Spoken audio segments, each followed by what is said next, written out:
seja bem-vindo. São João Crisóstomo nasceu em Antioquia, Síria, na época província romana, provavelmente entre 347 e 349. Sua família era muito rica. Seu pai era comandante de tropas imperiais no Oriente, um cargo que cedo causou sua morte. Mas a sua mãe, Antusa, piedosa e caridosa, agora santa, providenciou para o filho ser educado pelos maiores mestres do seu tempo, tanto científicos quanto religiosos, não prejudicando sua formação. O menino, desde pequeno, já demonstrava a vocação religiosa, grande inteligência e dons especiais. Só não se tornou eremita no deserto por insistência da mãe.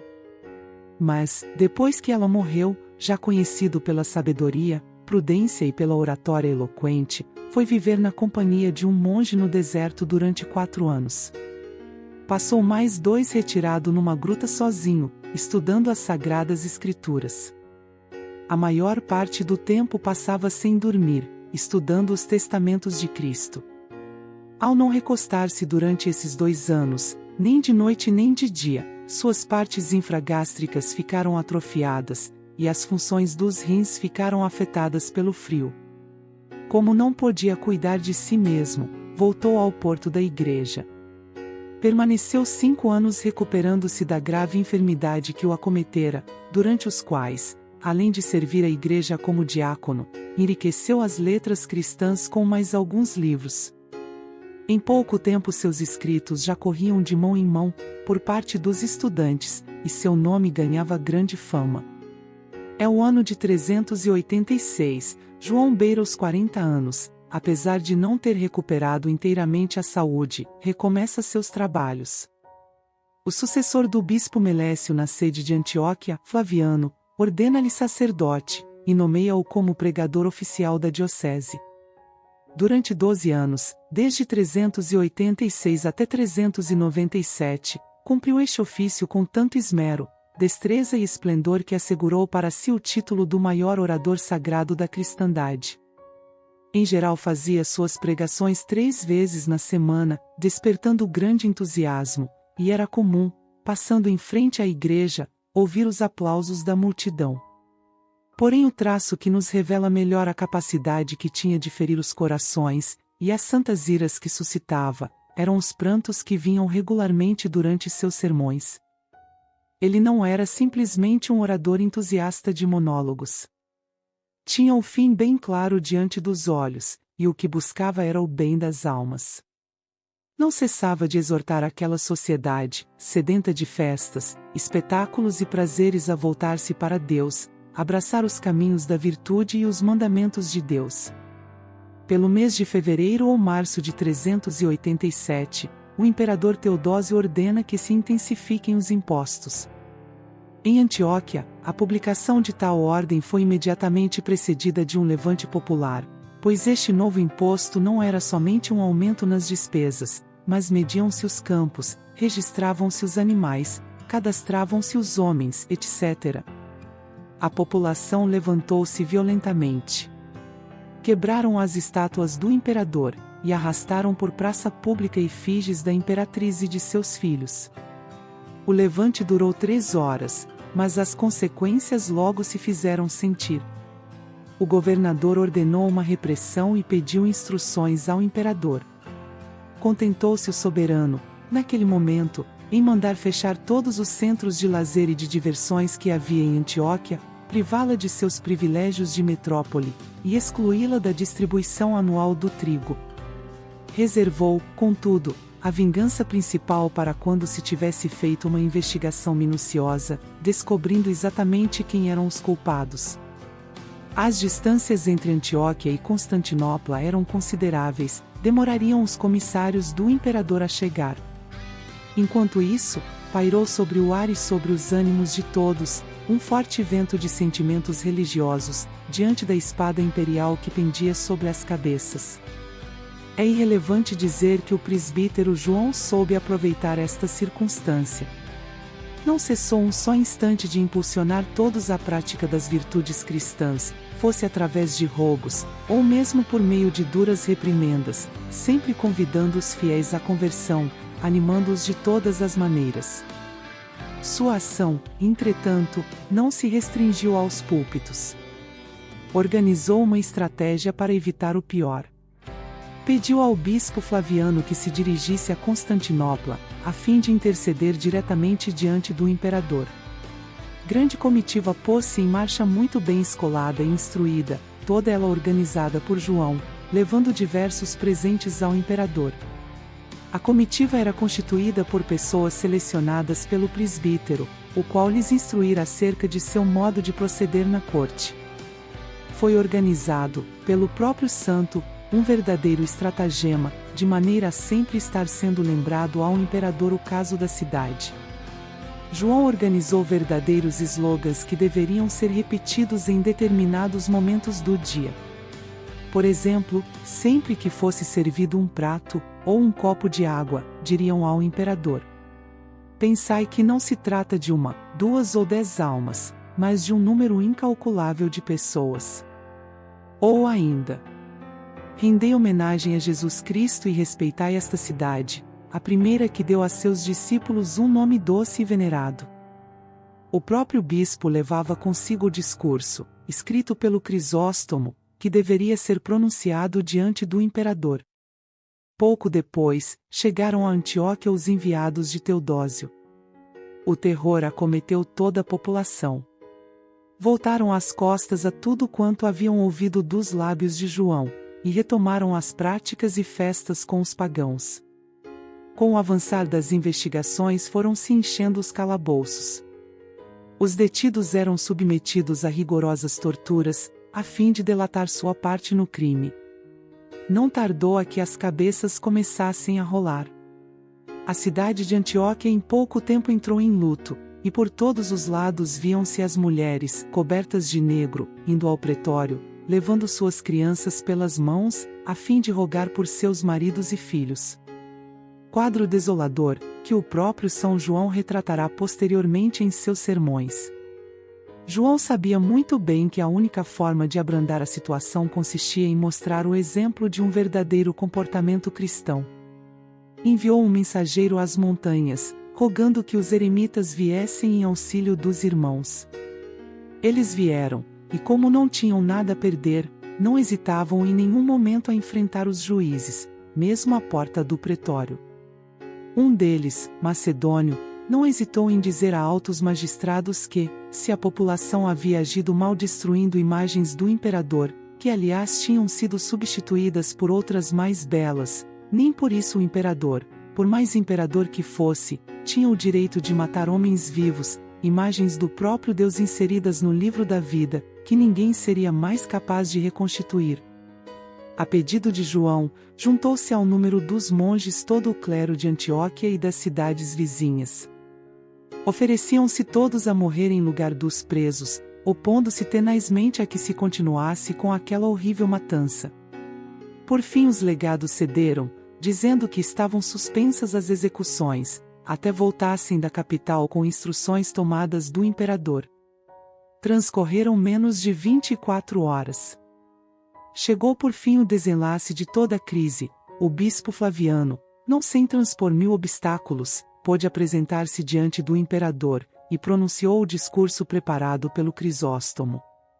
O eixo central era apontar a glória do perdão. É fácil ao amo castigar seus súditos rebeldes. Mas é raro e difícil perdoá-los. Se o fizerdes, dareis um grande exemplo aos séculos sem fim. Teodósio escutou todo o discurso com vivo interesse, e iluminou-se-lhe o rosto ao ouvir suas últimas palavras, que faziam menção à passagem do Evangelho que trata do perdão aos inimigos.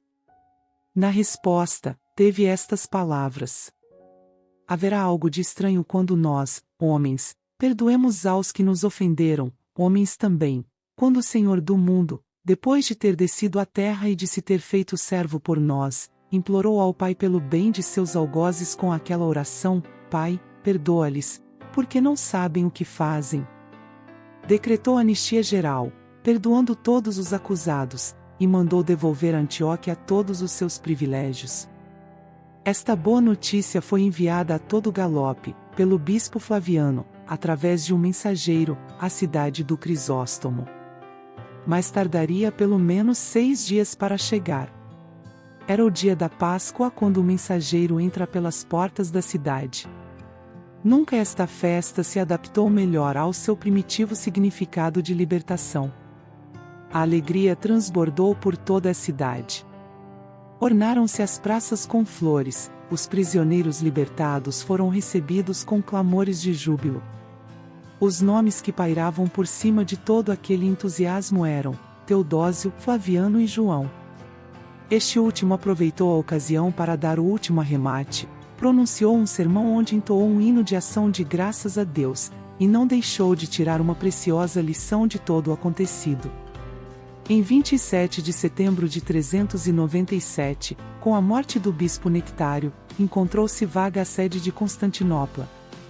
A fama de João já se espalhara por todo o Oriente. O imperador e todo o povo se inclinaram para o nomear João, aquele que já era considerado como o maior pregador do século. Entretanto, havia 2 obstáculos a transpor. Fazer que João aceitasse, e que o povo de Antioquia concordasse em perder seu amado pregador.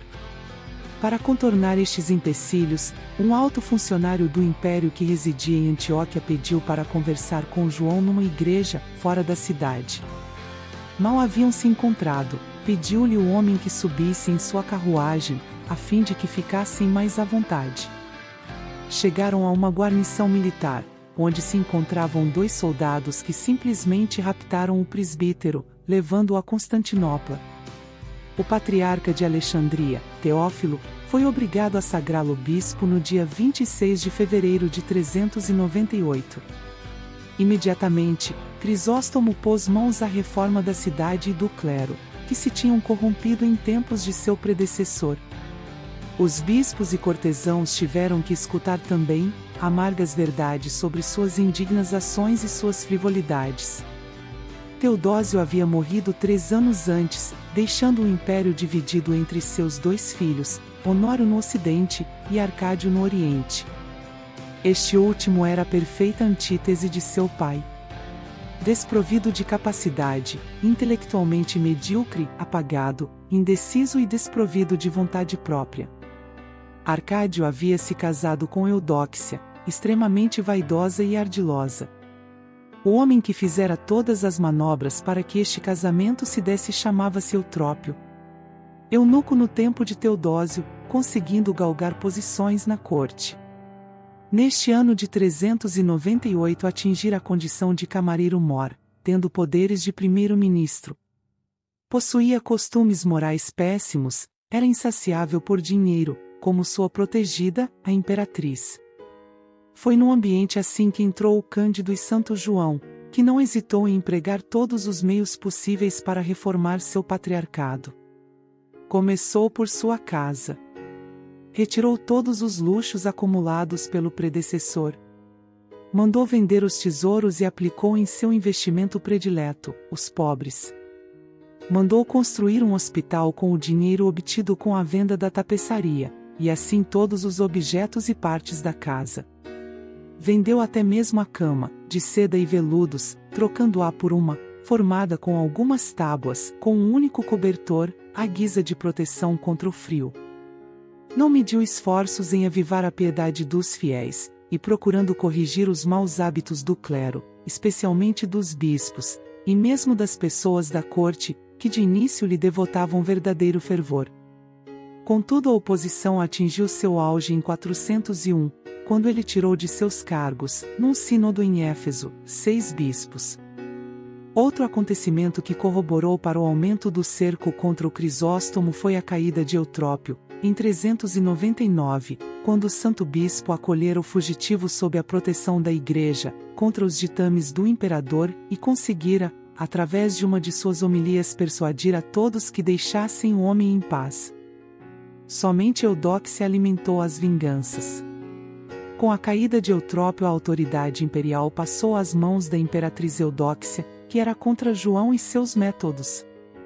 Contudo, o pior inimigo de São João era Teófilo de Alexandria, o qual aumentava contra ele um ressentimento, desde que o imperador Arcádio o obrigara a consagrá-lo.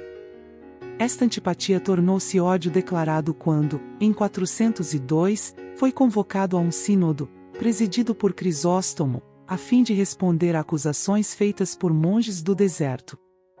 Isto só fez aumentar o ódio de Teófilo, e com a ajuda da imperatriz, decidiu-se por eliminar João de uma vez.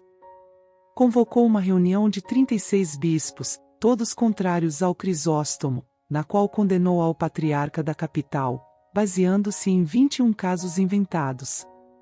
Depois de João ter se negado por 3 vezes a comparecer a tal reunião, foi declarado por eles deposto, em 403.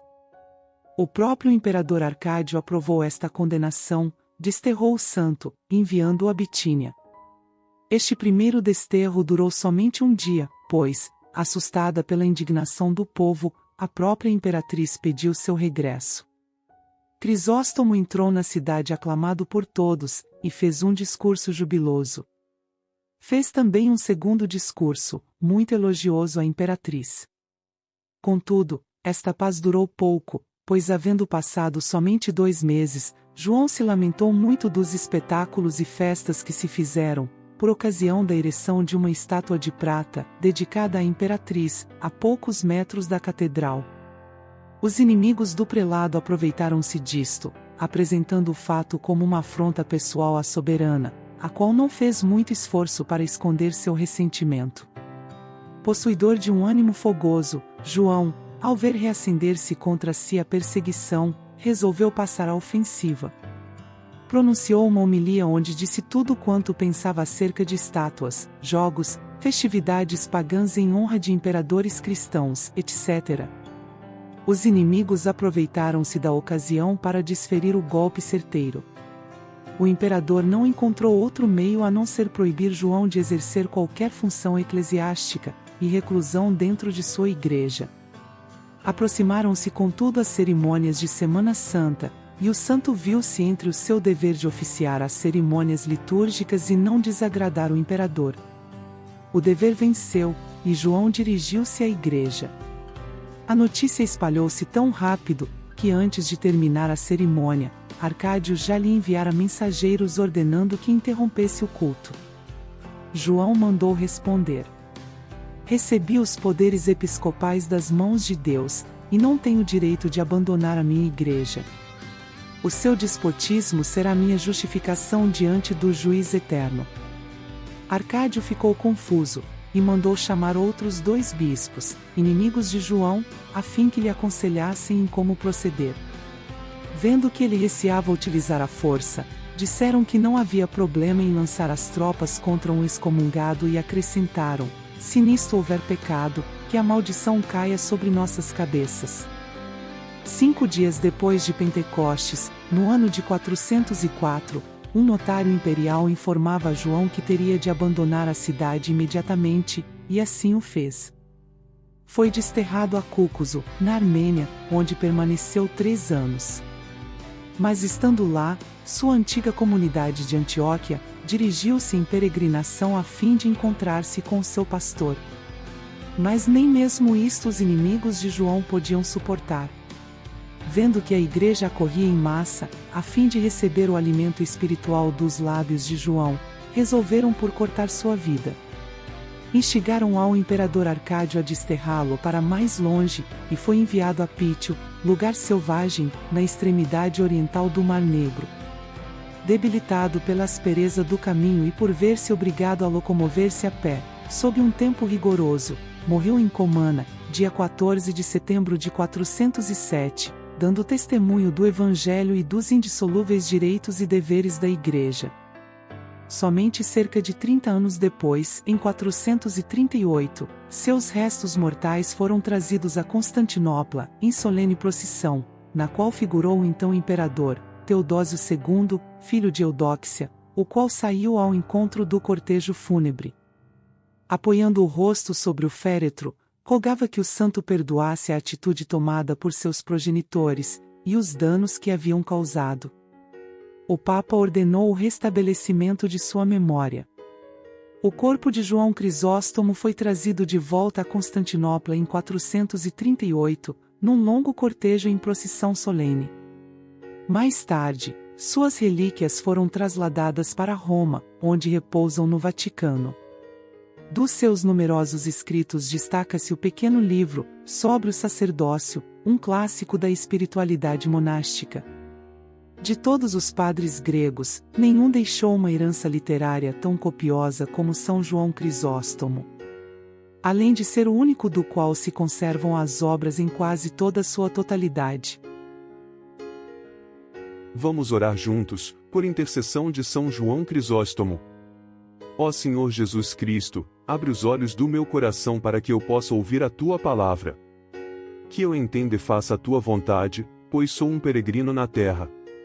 Não escondas de mim os Teus mandamentos, mas abre os olhos, para que eu possa perceber as maravilhas da Tua lei. Fala para mim as coisas ocultas e secretas da Tua sabedoria. Em Ti coloco minha esperança, ó meu Deus, de iluminar minha mente e meu entendimento com a luz do Teu conhecimento.